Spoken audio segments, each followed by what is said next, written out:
35,000 budget ಅಂದ್ರೆ ಇವಾಗಿನ ಟೈಮಲ್ಲಿ ಇದು ನಿಜವಾಗ್ಲೂ ಒಂದು ಒಳ್ಳೆ ಬೆಸ್ಟ್ ಬಜೆಟ್ ರೇಂಜ್ ಆಗಿದೆ. ಯಾಕಂದ್ರೆ ಸ್ವಲ್ಪ ಹಳೆ ಸ್ಮಾರ್ಟ್ ಫೋನ್ಸ್ ಇನ್ನು ಬೆಸ್ಟ್ ಸ್ಪೆಸಿಫಿಕೇಶನ್ ಜೊತೆಗೆ ಈ ರೇಂಜ್ ಅಲ್ಲಿ ಅವೈಲೇಬಲ್ ಇದಾವೆ. ಆದ್ರೆ ಹೊಸ ಸ್ಮಾರ್ಟ್ ಫೋನ್ಸ್ ಬಂದಾಗ ಪ್ರೈಸ್ ಜಾಸ್ತಿ ಆಗ್ತಾ ಇರೋದು, ಸ್ಪೆಸಿಫಿಕೇಶನ್ ಡೌನ್ಗ್ರೇಡ್ ಆಗ್ತಾ ಇರೋದನ್ನ ನಾವು ನೋಡ್ತಾನೆ ಇದ್ದೀವಿ. ಹಾಗಾಗಿ ನೀವೇನಾದ್ರೂ 35,000 ಬಜೆಟ್ ಅಲ್ಲಿ ಸ್ಮಾರ್ಟ್ ಫೋನ್ ಪರ್ಚೇಸ್ ಮಾಡೋಕ್ಕೆ ಪ್ಲಾನ್ ಮಾಡ್ತಾ ಇದ್ರೆ ಇವತ್ತಿನ ವಿಡಿಯೋಲಿ ನಿಮಗೋಸ್ಕರನೇ ಮಾಡ್ತಾ ಇದ್ದೀವಿ. ನಾವು ಟೆಸ್ಟ್ ಮಾಡಿರೋ ಸ್ಮಾರ್ಟ್ ಫೋನ್ಸ್ ಅಕಾರ್ಡಿಂಗ್ ಹೊಸ ಮತ್ತೆ ಹಳೆ ಎರಡೂ ಸ್ಮಾರ್ಟ್ ಫೋನ್ಸ್ನ ಸೇರಿ ಟಾಪ್ 5 ಬೆಸ್ಟ್ ಆಪ್ಷನ್ಸ್ನ ನಾನು ರೆಕಮೆಂಡ್ ಮಾಡ್ತಾ ಇದ್ದೀನಿ. ಆದ್ರಿಂದ ಈ ವಿಡಿಯೋನ ನೀವು ಕೊನೆವರೆಗೂ ತಪ್ಪದೆ ನೋಡಿ. ನಿಮ್ಮ ಟೈಮ್ನ ವೇಸ್ಟ್ ಮಾಡ್ದಿರಾ ನಾವು ಇವಾಗ ವಿಡಿಯೋನ ಶುರು ಮಾಡೋಣ. ಹಾಗೆ ನಮ್ಮ ಲಿಸ್ಟ್ ಅಲ್ಲಿ 5th ಅಲ್ಲಿ ಇರೋದು ವಿವೋ T5 Pro ಹಾಗೆ OnePlus Nord C6. ಎರಡೂ ಸ್ಮಾರ್ಟ್ ಫೋನ್ಸ್ಗಳಲ್ಲಿ ಸೇಮ್ ಪ್ರೊಸೆಸರ್ ಸಿಗುತ್ತೆ. 7S Gen 4 ಪ್ರೊಸೆಸರ್ ಇದೆ. ಇದು ಪ್ರೀವಿಯಸ್ ಜನರೇಷನ್ ಕಂಪ್ಯಾರಿಸನ್ ಅಲ್ಲಿ ಸ್ವಲ್ಪ ಡೌನ್ಗ್ರೇಡ್ ಅಂತ ಹೇಳ್ಬೋದು. ಜೊತೆಗೆ ಎರಡರ ಪ್ರೈಸ್ ಕೂಡ ಸ್ವಲ್ಪ ಜಾಸ್ತಿನೇ ಆಗಿದೆ. ನಿಮಗೆ ದೊಡ್ಡ ಬ್ಯಾಟ್ರಿ ಬೇಕು, ವಿವೋ ಬ್ರ್ಯಾಂಡ್ ಜೊತೆಗೆ ಹೋಗಬೇಕು ಅಂತ ಅಂದ್ರೆ T5 Pro ಬೆಟರ್ ಚಾಯ್ಸ್ ಆಗಿರುತ್ತೆ. ಕ್ಯಾಮ್ರಾ ಬೆಸ್ಟ್ ಇರಬೇಕು ಅಂತ ಅಂದ್ರೆ T4 Pro ಜೊತೆಗೆ ನೀವು ಹೋಗ್ಬೋದು. ಆದ್ರೆ ಇವಾಗ ಎಲ್ಲಾ ಕಡೆ ಇದು ಔಟ್ ಆಫ್ ಸ್ಟಾಕ್ ಆಗಿದೆ. ಇನ್ನು ನಾರ್ಡ್ C6 ಬಗ್ಗೆ ಹೇಳೋದಾದ್ರೆ ನಿಮಗೆ OnePlus ಬ್ರ್ಯಾಂಡ್ ಜೊತೆ ಹೋಗಬೇಕು ಅಂತ ಅಂದ್ರೆ ನೀವು ಈ ಫೋನ್ ನ ಕನ್ಸಿಡರ್ ಮಾಡಬಹುದು. ಇದರ ಫ್ರಂಟ್ ಅಲ್ಲಿ 6.7 ಇಂಚಸ್ 1.5K AMOLED ಡಿಸ್ಪ್ಲೇ ಸಿಗುತ್ತೆ. 144 ಹರ್ಟ್ಸ್ ರಿಫ್ರೆಶ್ ರೇಟ್ ಅಲ್ಲಿ ಇದು ವರ್ಕ್ ಮಾಡುತ್ತೆ. ಡಿಸ್ಪ್ಲೇ ಕ್ವಾಲಿಟಿ ಚೆನ್ನಾಗಿದೆ. ಕ್ಲೀನ್ ಬೆಸಲ್ ಸಿಗುತ್ತೆ. ಸೈಡ್ ಫ್ರೇಮ್ ಮತ್ತೆ ಬ್ಯಾಕ್ ಫ್ರೇಮ್ ಪಾಲಿಕಾರ್ಬನೇಟ್ ಆಗಿದೆ. ಪರ್ಫಾರ್ಮೆನ್ಸ್ ವಿಷಯದಲ್ಲಿ 7S Gen 4 ಪ್ರೊಸೆಸರ್ ಸಿಗುತ್ತೆ. ಇದು ಡೈಮೆನ್ಸಿಟಿ 8350 ಅಥವಾ 7 Gen 4 ಅಷ್ಟು ಪವರ್ಫುಲ್ ಇಲ್ಲ. ಆದರೆ ಮೀಡಿಯಂ ಹಾಗೆ ಸ್ವಲ್ಪ ಹೆವಿ ಲೆವೆಲ್ ಗೇಮ್ನ ಈಸಿಯಾಗಿ ಆಡ್ಬೋದು. Normal day to day use ಅಲ್ಲಿ ಏನು ಪ್ರಾಬ್ಲಮ್ ಏನೂ ಆಗೋದಿಲ್ಲ. ಇವರು ಇದರಲ್ಲಿ ಒಂದು ಡೌನ್ಗ್ರೇಡ್ ಮಾಡಿರೋದು ಏನು ಅಂತ ಅಂದ್ರೆ ಸಾಫ್ಟ್ವೇರ್ ಅಪ್ಡೇಟ್ಸ್. ಇದಕ್ಕೆ ಕೇವಲ 2 ಇಯರ್ಸ್ ಮೇಜರ್ ಅಪ್ಡೇಟ್ಸ್ ಮಾತ್ರ ಸಿಗ್ತಾ ಇದೆ. ಆದರೆ 8000 mAh ಬ್ಯಾಟ್ರಿ ಸಿಗುತ್ತೆ. ಇದು 80 ವ್ಯಾಟ್ ಚಾರ್ಜಿಂಗ್ಗೆ ಸಪೋರ್ಟ್ ಮಾಡುತ್ತೆ. ಈ ಸ್ಮಾರ್ಟ್ ಫೋನ್ ಈಸಿಯಾಗಿ 11 to 12 ಅವರ್ಸ್ ಬ್ಯಾಟ್ರಿ ಬ್ಯಾಕಪ್ನ ಕೊಡುತ್ತೆ. ಇನ್ನು ಕ್ಯಾಮ್ರಾ ಬಗ್ಗೆ ಹೇಳೋದಾದ್ರೆ ಇಲ್ಲೂ ಕೂಡ ಸ್ವಲ್ಪ ಡೌನ್ಗ್ರೇಡ್ ಆಗಿದೆ. ಇದರಲ್ಲಿ 50 mega pixel plus 2 mega pixel dual camera ಇದೆ. ಅಲ್ಟ್ರಾ ವೈಡ್ ಲೆನ್ಸ್ ಇಲ್ಲ. ಮತ್ತೆ ಫ್ರಂಟ್ ಅಲ್ಲಿ 32 ಮೆಗಾ ಪಿಕ್ಸೆಲ್ ಸೆಲ್ಫಿ ಕ್ಯಾಮೆರಾ ಸಿಗುತ್ತೆ. ಫ್ರಂಟ್ ಹಾಗೆ ಬ್ಯಾಕ್ ಎರಡರಿಂದನೂ 4K ವಿಡಿಯೋಸ್ನ ನಾವು ರೆಕಾರ್ಡಿಂಗ್ ಮಾಡ್ಬೋದು. ಇನ್ನು ಪ್ರೈಸಿಂಗ್ ಬಗ್ಗೆ ಹೇಳೋದಾದ್ರೆ ಲಾಂಚ್ ಟೈಮಲ್ಲಿ ಇದು ವಿತ್ ಬ್ಯಾಂಕ್ ಆಫರ್ ಜೊತೆಗೆ 28,999ಗೆ ಸಿಗ್ತಾ ಇತ್ತು. ಈಗ 32,999ಗೆ ಅವೈಲೇಬಲ್ ಇದೆ. OnePlus ಬ್ರ್ಯಾಂಡ್ ಬೇಕು ಅಂತಂದ್ರೆ ಡೆಫಿನೆಟ್ಲಿ ನೀವು ಇದನ್ನ ಕನ್ಸಿಡರ್ ಮಾಡ್ಬೋದು. ನೆಕ್ಸ್ಟ್ ನಮ್ಮ ಲಿಸ್ಟ್ ಅಲ್ಲಿ 4th ಅಲ್ಲಿ ಇರೋದು Motorola H60 Pro ಮತ್ತೆ H70 Pro. ಬಜೆಟ್ ಸ್ವಲ್ಪ 37,000 ಇಂದ 38,000ವರೆಗೆ ಜಾಸ್ತಿ ಮಾಡ್ಬೋದು ಅಂತ ಅಂದ್ರೆ H70 Pro ಬೆಸ್ಟ್ ಚಾಯ್ಸ್ ಆಗಿದೆ. ಆದರೆ H60 Pro ವಿತೌಟ್ ಯಾವುದೇ ಬ್ಯಾಂಕ್ ಆಫರ್ ಕೂಡ 30,000ಗಿಂತ ಕಡಿಮೆ ಪ್ರೈಸ್ ಅಲ್ಲೇ ಸಿಗುತ್ತೆ. ಇದು ತುಂಬಾ ಬೆಟರ್ ಚಾಯ್ಸ್ ಅಂತ ಹೇಳ್ಬೋದು. ಕ್ಯಾಮ್ರಾ ಕೂಡ ಇಲ್ಲಿ ಬೆಟರ್ ಸಿಗುತ್ತೆ. ಸ್ಮಾರ್ಟ್ ಫೋನ್ ಡಿಸೈನ್ ಬಗ್ಗೆ ನಾವು ಹೇಳೋದಾದ್ರೆ ಫ್ರಂಟ್ ಬ್ಯಾಕ್ ಕರ್ವ್ ಡಿಸೈನ್ ಇಂದ ಸಿಗುತ್ತೆ. ಲೈಟ್ ವೈಟ್ ಡಿಸೈನ್ ಜೊತೆಗೆ ಬರುತ್ತೆ. ಹಾಗಾಗಿ ನಾವು ಕೈಯಲ್ಲಿ ಹಿಡಿದಾಗ ಚೆನ್ನಾಗಿ ಫೀಲ್ ಆಗುತ್ತೆ. ಫ್ರಂಟ್ ಅಲ್ಲಿ 6.7 ಇಂಚಸ್ 1.5K ಪೋಲೆಡ್ ಡಿಸ್ಪ್ಲೇ ಸಿಗುತ್ತೆ. ಕ್ವಾಡ್ ಕರ್ವ್ ಡಿಸೈನ್ ಜೊತೆಗೆ ಬಂದಿರುತ್ತೆ. 120 ಹರ್ಟ್ಸ್ ರಿಫ್ರೆಶ್ ರೇಟ್ ಸಿಗುತ್ತೆ. ಡಿಸ್ಪ್ಲೇ ಕ್ವಾಲಿಟಿ ಚೆನ್ನಾಗಿದೆ. ಪರ್ಫಾರ್ಮೆನ್ಸ್ ಬಗ್ಗೆ ನಾನು ಹೇಳೋದಾದ್ರೆ ಡೈಮೆನ್ಸಿಟಿ 8350 ಪ್ರೊಸೆಸರ್ ಸಿಗುತ್ತೆ. ಈ ಬಜೆಟ್ ರೇಂಜ್ಗೆ ಇದು ನಿಜವಾಗ್ಲೂ ತುಂಬಾ ಬೆಸ್ಟ್ ಪ್ರೊಸೆಸರ್ ಅಂತ ಹೇಳ್ಬೋದು. ಗೇಮಿಂಗ್ ಆಗಿ ಈ ಫೋನ್ನ ಮಾಡಿಲ್ಲ, ಆದರೂ ಸಹ ಗೇಮಿಂಗ್ ಕೂಡ ಇಲ್ಲಿ ಆರಾಮಾಗಿ ಮಾಡ್ಬೋದು. ಇದರಲ್ಲಿ 6000 mAh ಬ್ಯಾಟ್ರಿ ಸಿಗುತ್ತೆ. 8 to 9 ಅವರ್ಸ್ ಬ್ಯಾಟ್ರಿ ಬ್ಯಾಕಪ್ನ ಈಸಿಯಾಗಿ ಕೊಡುತ್ತೆ. ಬ್ಯಾಟ್ರಿ ಎಷ್ಟು ಚೆನ್ನಾಗಿದೆಯೋ ಅಷ್ಟೇ ಚೆನ್ನಾಗಿ ಕ್ಯಾಮ್ರಾ ಕೂಡ ಇದರಲ್ಲಿ ಸಿಗ್ತಾ ಇದೆ. Android 15 out of the box ಅಲ್ಲಿ ಬರುತ್ತೆ. ಇದಕ್ಕೆ 3 ಇಯರ್ಸ್ ಮೇಜರ್ ಅಪ್ಡೇಟ್ ಸಿಗುತ್ತೆ. ಕ್ಯಾಮ್ರಾ ಬಗ್ಗೆ ಹೇಳೋದಾದ್ರೆ 50 mega pixel primary, 50 mega pixel ultra wide, 10 mega pixel telephoto ಸಿಗುತ್ತೆ. ಫ್ರಂಟ್ ನಲ್ಲಿ ಕೂಡ 50 ಮೆಗಾ ಪಿಕ್ಸೆಲ್ ಸೆಲ್ಫಿ ಕ್ಯಾಮೆರಾ ಸಿಗುತ್ತೆ. ಕ್ಯಾಮೆರಾ ಆಪ್ಟಿಮೈಸೇಷನ್ ಮತ್ತೆ ಕ್ವಾಲಿಟಿ ಈ ಬಜೆಟ್ ರೇಂಜ್ ಪ್ರಕಾರ ತುಂಬಾ ಚೆನ್ನಾಗಿದೆ. ಟೆಲಿಫೋಟೋ ಕ್ಯಾಮೆರಾ ಕೂಡ ಇದರಲ್ಲಿ ಸಿಗ್ತಾ ಇದೆ. ಎಲ್ಲಾ 4 ಕ್ಯಾಮೆರಾಸ್ ಇಂದನೂ ಸಹ 4K ವಿಡಿಯೋಸ್ನ ರೆಕಾರ್ಡಿಂಗ್ ಮಾಡಬಹುದು. ಜೊತೆಗೆ ಇದರಲ್ಲಿ ಡ್ಯುಯಲ್ ಸ್ಪೀಕರ್ ವಿತ್ ಡೋಲ್ಬೆ ಅಟ್ಮಾಸ್ ಸಿಗುತ್ತೆ. IP ರೇಟಿಂಗ್ ಕೂಡ ಇದರಲ್ಲಿ ಸಿಗುತ್ತೆ. ಇನ್ನು ಪ್ರೈಸಿಂಗ್ ಬಗ್ಗೆ ಹೇಳೋದಾದ್ರೆ H60 Pro ಈಗ 29,999ಗೆ ಸಿಗುತ್ತೆ. H70 Pro ಬ್ಯಾಂಕ್ ಆಫರ್ಸ್ ಜೊತೆಗೆ 37,000 ಅಲ್ಲಿ ಸಿಗುತ್ತೆ. ನೆಕ್ಸ್ಟ್ ನಮ್ಮ ಲಿಸ್ಟ್ ಅಲ್ಲಿ 3rd ಅಲ್ಲಿ ಇರೋದು ಓಪೋ ಕಡೆಯಿಂದ K13 Turbo Pro.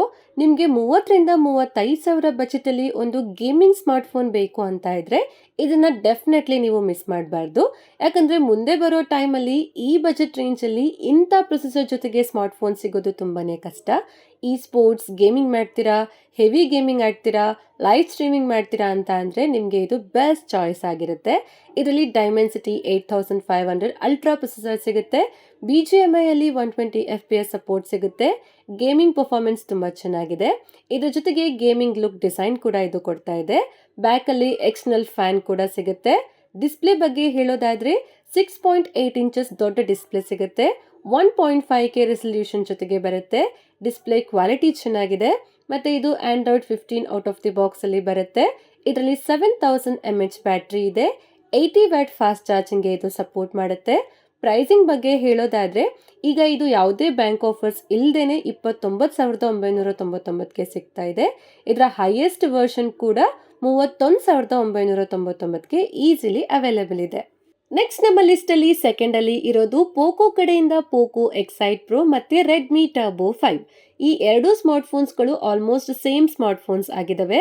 Redmi turbo 5 ಅಲ್ಲಿ ಸ್ವಲ್ಪ ದೊಡ್ಡ ಬ್ಯಾಟ್ರಿ ಸಿಗುತ್ತೆ, ಜೊತೆಗೆ ಪ್ರೈಸ್ ಕೂಡ ಸ್ವಲ್ಪ ಜಾಸ್ತಿ ಇರುತ್ತೆ. ಇದ್ರ ಜೊತೆಗೆ ಇನ್ನೊಂದು ಥರ್ಡ್ ಆಪ್ಷನ್ ಕೂಡ ಇದೆ.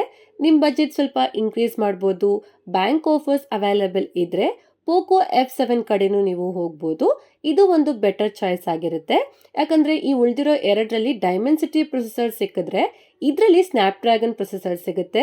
ಡಿಸೈನ್ ಕೂಡ ಚೆನ್ನಾಗಿದೆ, ಮೆಟಲ್ ಬಾಡಿ ಇದೆ, ಡಿಸ್ಪ್ಲೇ ದೊಡ್ಡದಾಗಿದೆ. ಈ ಎಲ್ಲ ಬೇಕು ಅಂತಂದರೆ F7ನ ನೀವು ಕನ್ಸಿಡರ್ ಮಾಡ್ಬೋದು. ಈಗ ಎಕ್ಸೈಟ್ ಪ್ರೋ ಮತ್ತು ರೆಡ್ಮಿ ಟರ್ಬೋ 5 ಬಗ್ಗೆ ಹೇಳೋದಾದರೆ ಫ್ರಂಟಲ್ಲಿ 6.5 ಇಂಚಸ್ 1.5K AMOLED ಡಿಸ್ಪ್ಲೇ ಸಿಗುತ್ತೆ. ಡಿಸೈನ್ ತುಂಬ ಚೆನ್ನಾಗಿದೆ, ಕೈಯಲ್ಲಿ ಹಿಡಿದಾಗ ಪ್ರೀಮಿಯಂ ಫೀಲ್ ಬರುತ್ತೆ. ಸೈಡ್ ಫ್ರೇಮ್ಸ್ ಮೆಟಲ್ ಆಗಿದೆ. ಬ್ಯಾಟ್ರಿ ಬಗ್ಗೆ ಹೇಳೋದಾದರೆ ಎಕ್ಸೈಟ್ ಪ್ರೋ ಅಲ್ಲಿ 6500 mAh ಬ್ಯಾಟ್ರಿ ಸಿಗುತ್ತೆ. ಟರ್ಬೋ 5 ಅಲ್ಲಿ 7500 mAh ಬ್ಯಾಟ್ರಿ ಸಿಗುತ್ತೆ. ಕ್ಯಾಮ್ರಾ ಸೆಟಪ್ ಎರಡರಲ್ಲೂ 50 mega pixel plus 8 mega pixel dual camera ಇದೆ. ಫ್ರಂಟಲ್ಲಿ 20 ಮೆಗಾ ಪಿಕ್ಸೆಲ್ ಸೆಲ್ಫಿ ಕ್ಯಾಮ್ರಾ ಸಿಗ್ತಾ ಇದೆ. ಆದರೆ ಇವುಗಳಲ್ಲಿ ಫ್ರಂಟಿಂದ 1080p ವಿಡಿಯೋ ಮಾತ್ರ ರೆಕಾರ್ಡಿಂಗ್ ಮಾಡ್ಬೋದು. ಪರ್ಫಾರ್ಮೆನ್ಸ್ಗಾಗಿ ಇದರಲ್ಲಿ ಡೈಮೆನ್ಸಿಟಿ 8500 ಅಲ್ಟ್ರಾ ಪ್ರೊಸೆಸರ್ ಸಿಗ್ತಾ ಇದೆ. ಗೇಮಿಂಗಲ್ಲಿ ತುಂಬ ಚೆನ್ನಾಗಿದೆ. BGMI 120 FPS ಕೊಡುತ್ತೆ. ಸ್ಟೇಬಲ್ ಪರ್ಫಾರ್ಮೆನ್ಸ್ ಸಿಗುತ್ತೆ. ಆಂಡ್ರಾಯ್ಡ್ 16 ಔಟ್ ಆಫ್ ದಿ ಬಾಕ್ಸಲ್ಲಿ ಬರುತ್ತೆ. ಇವುಗಳಲ್ಲಿ 4+6 ಇಯರ್ಸ್ ಅಪ್ಡೇಟ್ಸ್ ಕೂಡ ಸಿಗುತ್ತೆ. ಡ್ಯುಯಲ್ ಸ್ಪೀಕರ್ಸ್ ಮತ್ತು IP ರೇಟಿಂಗ್ ಕೂಡ ಸಿಗುತ್ತೆ. ಪ್ರೈಸಿಂಗ್ ಬಗ್ಗೆ ಹೇಳೋದಾದರೆ ಈಗ ಇದು 34,999ಗೆ ಸಿಗ್ತಾ ಇದೆ. ಬ್ಯಾಂಕ್ ಆಫರ್ ಜೊತೆಗೆ ಸುಮಾರು 32,000ಕ್ಕೆ ಇದು ಕನ್ಸಿಡರ್ ಮಾಡ್ಬೋದು. ನಂಬರ್ 1ಗೆ ಹೋಗೋಕ್ಕಿಂತ ಮುಂಚೆ ಒಂದು ಬೋನಸ್ನ ಮೆನ್ಷನ್ ಮಾಡ್ತೀನಿ. ರೀಸೆಂಟ್ಲಿ ನಥಿಂಗ್ ಕಡೆಯಿಂದ ಫೋನ್ 4B ಲಾಂಚ್ ಆಗಿದೆ. ನಿಮಗೆ ಕೇವಲ ನಥಿಂಗ್ ಬ್ರ್ಯಾಂಡ್ ಕಡೆನೇ ಹೋಗಬೇಕು ಅಂತ ಇದ್ರೆ 4Bನ ನೀವು ಕನ್ಸಿಡರ್ ಮಾಡ್ಬೋದು. ಆದರೆ ಬೆಟರ್ ಸ್ಪೆಸಿಫಿಕೇಶನ್ ಬೇಕು ಅಂತ ಅಂದರೆ ಈ ವಿಡಿಯೋಲಿ ಇರೋ ಬೇರೆ ಸ್ಮಾರ್ಟ್ಫೋನ್ ಜೊತೆಗೆ ನೀವು ಹೋಗ್ಬೋದು. ಫೋನ್ 4A ಬಗ್ಗೆ ಯೋಚಿಸ್ತಾ ಇದ್ರೆ ಇದರ ಪ್ರೈಸ್ ಈಗ 40,000 ಸುಮಾರಿಗೆ ಆಗಿದೆ. ಹಾಗಾಗಿ ಅದು ಈ ಬಜೆಟಲ್ಲಿ ಸಿಗೋದಿಲ್ಲ. ಇನ್ನು ಕೊನೆಯದಾಗಿ ನಮ್ಮ ಲಿಸ್ಟಲ್ಲಿ ಫಸ್ಟಲ್ಲಿ ಇರೋದು ರಿಯಲ್ಮಿ ಕಡೆಯಿಂದ ರಿಯಲ್ಮಿ GT70 ಮತ್ತು GT7. ಎರಡೂ ಕೂಡ ತುಂಬ ಬೆಸ್ಟ್ ಸ್ಮಾರ್ಟ್ಫೋನ್ಸ್ ಆಗಿದ್ದಾವೆ. GT7 ಸ್ವಲ್ಪ ದುಬಾರಿ ಆಗಿದೆ, ಆದರೆ GT70 ಇನ್ನೂ 35,000ಗಿಂತ ಕಡಿಮೆ ಬೆಲೆಗೆ ನಿಮಗೆ ಅವೈಲೇಬಲ್ ಇದೆ. ಇದು ರಿಯಲ್ಮಿ GT ಸೀರೀಸ್ಗೆ ಸೇರಿದ್ದು ಗೇಮಿಂಗ್ ವಿಷಯದಲ್ಲಿ ತುಂಬ ಚೆನ್ನಾಗಿದೆ. ಜೊತೆಗೆ ಕ್ಯಾಮ್ರಾ ಕೂಡ ಓವರ್ ಆಲ್ ಆಗಿದೆ, ಒಳ್ಳೆ ರೀತಿಯಲ್ಲೇ ಸಿಗುತ್ತೆ. ಫ್ರಂಟಲ್ಲಿ 6.78 ಇಂಚಸ್ 1.5K ಡಿಸ್ಪ್ಲೇ ಸಿಗುತ್ತೆ. ಡಿಸ್ಪ್ಲೇ ಕ್ವಾಲಿಟಿ ಚೆನ್ನಾಗಿದೆ. ಸ್ಲಿಮ್ ಬೆಸಲ್ಸ್ ಜೊತೆಗೆ 6000 ನೈಟ್ ಪೀಕ್ ಬ್ರೈಟ್ನೆಸ್ ಸಿಗುತ್ತೆ. ಪರ್ಫಾರ್ಮೆನ್ಸ್ಗಾಗಿ ಡೈಮೆನ್ಸಿಟಿ 8400 ಪ್ರೊಸೆಸರ್ ಸಿಗುತ್ತೆ. BGMI ಅಲ್ಲಿ 120 FPS ವರೆಗೂ ಜೊತೆಗೆ ಬರುತ್ತೆ. 7000 mAh ಬ್ಯಾಟ್ರಿ ಇದೆ. ಇದಕ್ಕೆ 4 ಇಯರ್ಸ್ ಮೇಜರ್ OS ಅಪ್ಡೇಟ್ ಸಿಗ್ತಾ ಇದೆ. ಕ್ಯಾಮ್ರಾ ಬಗ್ಗೆ ಹೇಳೋದಾದ್ರೆ 50 ಮೆಗಾ ಪಿಕ್ಸೆಲ್ ಪ್ರೈಮರಿ ಹಾಗೆ 8 mega pixel ultra wide camera ಸಿಗುತ್ತೆ. ಕ್ಯಾಮ್ರಾ ಕ್ವಾಲಿಟಿ ಟಾಪ್ ನೋಚ್ ಅಂತ ಹೇಳಕ್ಕಾಗೋದಿಲ್ಲ, ಆದರೆ ಈ ಬಜೆಟ್ ಪ್ರಕಾರ ಡೀಸೆಂಟ್ ಆಗಿ ಸಿಗುತ್ತೆ. IP ರೇಟಿಂಗ್ ಇದೆ. ಡ್ಯುಯಲ್ ಸ್ಪೀಕರ್ ಕೂಡ ಸಿಗ್ತಾ ಇದೆ. ಪ್ರೈಸಿಂಗ್ ಬಗ್ಗೆ ಹೇಳೋದಾದ್ರೆ ಸುಮಾರು 32,000 ಒಳಗಡೆ ಸಿಗುತ್ತೆ. ಯಾವುದೇ ಬ್ಯಾಂಕ್ ಆಫರ್ಸ್ ಇಲ್ಲದೇನೆ ಇದು ಅವೈಲೇಬಲ್ ಇದೆ. ಈ ಬಜೆಟ್ ಅಲ್ಲಿ ಇದನ್ನ ನಾವು ಡೆಫಿನೆಟ್ಲಿ ಕನ್ಸಿಡರ್ ಮಾಡಬಹುದು. ಓಕೆ ಫ್ರೆಂಡ್ಸ್, ಇವತ್ತಿನ ವಿಡಿಯೋ ಇಷ್ಟೇ. ಈ ಎಲ್ಲ ಸ್ಮಾರ್ಟ್ ಫೋನ್ಸ್ಗಳನ್ನ ನಾನು ಕೆಳಗಡೆ ಪ್ರಾಡಕ್ಟ್ ಸೆಕ್ಷನ್ ಅಲ್ಲಿ ಟ್ಯಾಗ್ ಮಾಡಿರ್ತೀನಿ, ನೀವು ಅಲ್ಲಿಂದನೇ ಪರ್ಚೇಸ್ ಮಾಡಬಹುದು. ಇನ್ಯಾವುದಾದ್ರೂ ಟಾಪಿಕ್ ಮೇಲೆ ನಾನು ವಿಡಿಯೋ ಮಾಡಬೇಕಿದ್ರೆ ಕಮೆಂಟ್ ಮಾಡಿ ಹೇಳಿ. ನಮ್ಮ ಚಾನಲ್ನ ಸಬ್ಸ್ಕ್ರೈಬ್ ಮಾಡಿ. ಮುಂದಿನ ವಿಡಿಯೋಲಿ ಭೇಟಿಯಾಗೋಣ. ಅಲ್ಲಿವರೆಗೂ ಟೇಕ್ ಕೇರ್, ಬಾಯ್.